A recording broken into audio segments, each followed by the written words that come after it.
Hi, I'm Charles with AniCap. Previously, Combatant Agent Six is sent on a mission by an evil corporation to infiltrate another world and set up a transporter. He would then go on to join Princess Tilly's army and help them fight the Demon Lord's army. The story continues as the general tells Agent Six that the treasure he found has opened the path to the Demon Lord's castle for the hero's party. However, he has just received word that they are being attacked by Hany of the Flame. The general would like for Six to take her out along with the other members of the Demon Lord's Elite Four, and we learn that it was all the strategist's idea. As they await the battle, Six and Alice discuss how obvious it is that the strategist has sent them on a mission to get themselves killed. Alice's shotgun is currently being repaired, and Grim has fallen asleep yet again, but that's okay since Six only wants to pretend like they will fight. Hany finally arrives and is followed by an army and golems that use magic to move. Six has decided to fight and asks Snow to wake Grim.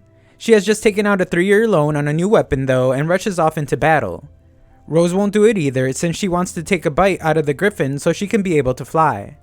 Alice takes on the task, which leaves Six with handling the golem. They both aren't able to perform their task, so Alice decides to warp in some plastic explosives.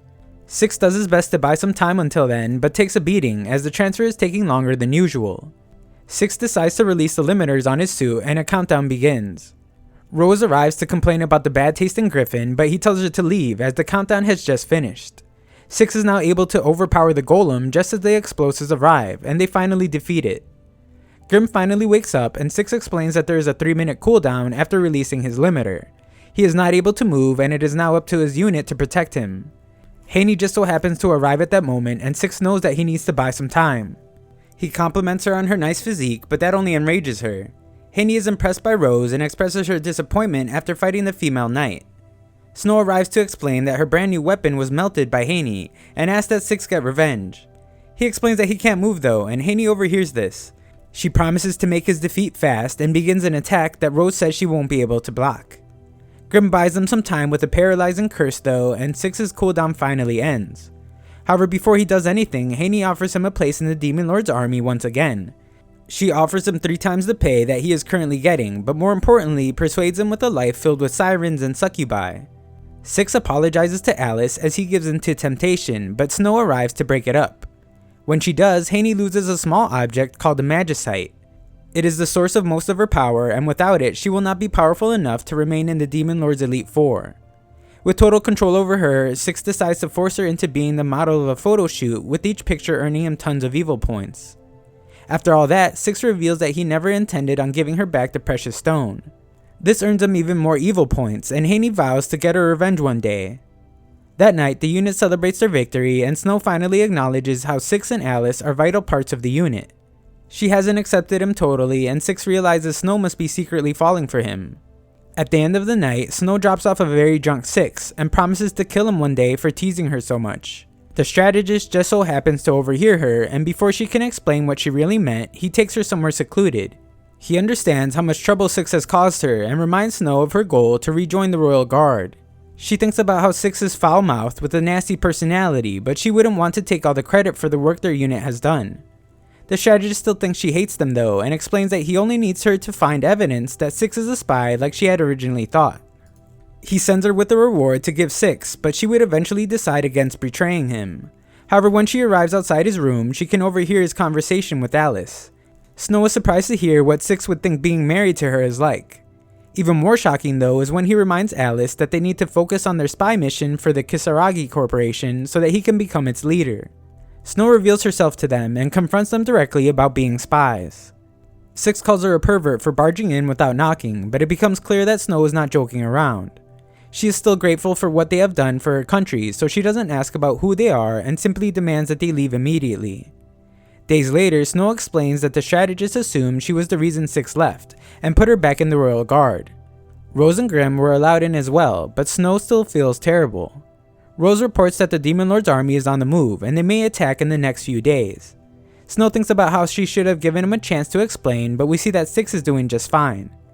They have relocated and decided that it's time to set up the teleporter and connect it to Earth. When it's ready, agents will be sent and the nation will be invaded. Alice notices something is off, but Six reminds her that he is an agent for an evil corporation and has no feelings.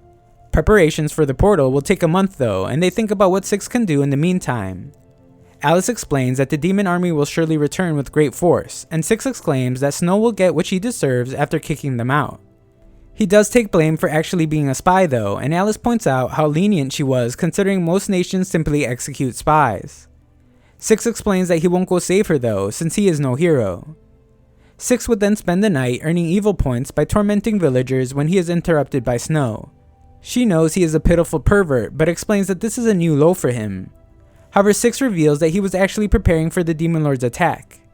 She doesn't believe him, and Six is surprised to hear that Snow hasn't told anyone about why he left. However, he uses the opportunity to tell Rose to spread the news that Snow's constant advances towards him were becoming too much. Six offers to help with the upcoming battle and only asks that Snow apologize, but she refuses. The next day, Six learns that he has earned himself a bad reputation as the Zipper Man after his evil doing the night before. It has resulted in a decent amount of evil points though, and Alice decides that they will save 200 for their trump card and use the rest on mines. They spend the night placing the mines, and the next day they are surprised to hear that the Chosen One has gone missing.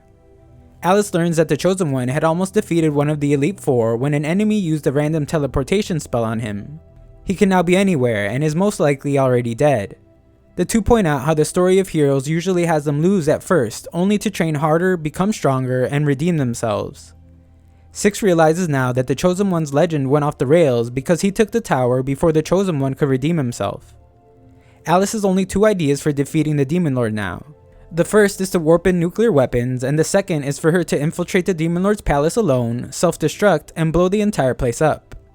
Six doesn't like either, and Alice explains that there are no other options since the Chosen One was their last hope. It's only a matter of time before the Demon Lord is victorious, and the two come up with a solution: run away. As they prepare to leave, Tilly arrives to explain that she has begun to think Six is a spy. He attempts to deny it, but after Tilly threatens Six with torture, he admits to being a spy. She doesn't want to arrest Six though, and explains that her country will surely be destroyed by the next day. Tilly's only request is that Six spread the word of how hard her country fought and for him to warn other countries of the Demon Lord's power. Six reluctantly decides to protect her for a while, but wonders again if they should just run away. Alice explains that it would be easier to run when the Demon Lord attacks. Six tells his old unit members that they should run if things get bad, but Snow explains that they would rather die than run. Rose and Grimm are hesitant to agree with her though, and Six's taunts send her over the edge. Tilly is worried as the war will begin soon, but Six is just busy telling stories about how perverted unicorns are. Hany leads the Demon Lord's army and explains that she fears one human even more than she does the Chosen One. Their army begins to fall for some unknown reason, and Hany can sense her magicite nearby. She assumes Six is nearby and wonders if he now wants to join their side since the Chosen One is gone. At the castle, Alice points out how their mines must be slowing down the Demon Lord's army, and Six wonders if they should just run off now.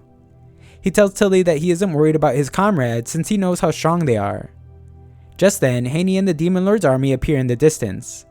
The battle begins and Grimm plans to use a curse to stop the golems. She has gathered every pair of rings from every couple in town and will use them as a sacrifice to her god. Her curse is successful and she manages to pin the golems to the ground. Grimm isn't finished though and requests that her Lord Zareth seal away Hany's flame magic forever. That curse isn't as successful and has rebounded onto Grimm. She doesn't use flame magic anyway and tells Hany that she will continue cursing her until she runs out of sacrifices. Rose joins the fight but struggles to hold her own against one of the Demon Lord's Elite Four. Humans have always treated her poorly, but she fights for them now because she was deemed an apprentice combat agent, and Rose's grandfather taught her to never abandon friends. Snow jumps in to defend her, but Grimm and Rose both tell her that they can handle the demon. They remind her that her main priority is to protect the princess, and so she heads off. At the castle, Six attempts to convince Tilly to run away. He explains that even if the country is lost, her survival means they still win, and he offers his assistance in helping keep the royal bloodline going. Their escape is interrupted by Snow, who explains how dire the situation is, and that Rose and Grimm are the ones holding the army back. She begs for Six's help, even going so far as to offer him all her money, and even her brand new weapon for his help. Alice wants him to just ignore her, and reminds him to use all his remaining evil points on their escape. Six agrees, remembering that he works for an evil corporation, and is now just a normal civilian after being kicked out of the unit. Snow makes one final plea for him to rescue Rose and Grimm as they will surely fall, and Alice expresses her disappointment when Six agrees to help. She points out how he has been with the corporation longer than any other agent but never gets promoted because he can never fully commit to being evil. There's no time to make it to the front gate, so Six asks Alice to warp in an anti-material gun. They don't have enough evil points, and Six admits to using them on some lewd magazines. His next plan is to punch the king in the face for being useless in the hopes that he will get some evil points, but Snow stops him. She offers herself completely to Six, and he is encouraged by Alice. For the greater good, Six uses her to earn himself some quick evil points, and we see that he is able to affect the battle immediately. He now has his antimatter rifle, and Alice directs his shots so that he is able to defeat all the golems. The Elite Four are still alive though, and manage to make their way to the castle. Hany believes that she will not be able to get her revenge, but our group discuss amongst themselves how the demons have actually fallen into their trap. Six misses a shot from his rifle, and the demons realize that he can't fire shots consecutively, otherwise they would all be dead. Things become more tense, and Six demands that Alice warp in his R buzzsaw. Alice explains that he doesn't have enough points, and tells him not to blame her for the repercussions. His weapon arrives soon after, and he introduces everyone to his anti-armored vehicle vibrating blade bad sword type R. Six releases the limiters on his suit, and everyone prepares as the 10-second countdown begins. He proclaims that there isn't enough room for more than one bad guy, and begins his assault on the Demon Lord's Elite Four members. The buzzsaw tears through everything in its path as Six spins it viciously. Hany is the only demon left, and Six explains that he would like a 1-month truce. He still cannot move after releasing his limiter, and he tells everyone to calm down since he will come up with a plan in the next month. However, that is actually when the teleporter will be ready and he will be able to head home. Snow gives Six a kiss for his efforts, but he teases her. Luckily for him, his cooldown is over and he is able to run away. Later, Tilly offers Six his place among the knights again, but he declines, explaining that he doesn't want to command his crazy unit anymore. He prepares to head home, but Snow arrives to make a final attempt at getting him to stay. After a moment, Six looks to all his new friends and decides to help them one last time. Six punishes the strategist by removing his remaining hairs after Snow told him that the strategist was up to no good. As he prepares to leave once more, Alice points out that he has negative 190 evil points and will surely be punished if he returns to Earth that way. Their only option is to stay until Six has positive evil points again and heads off to torment his squad members. Thanks for watching part 2, 10,000 likes and I'll make a part 3.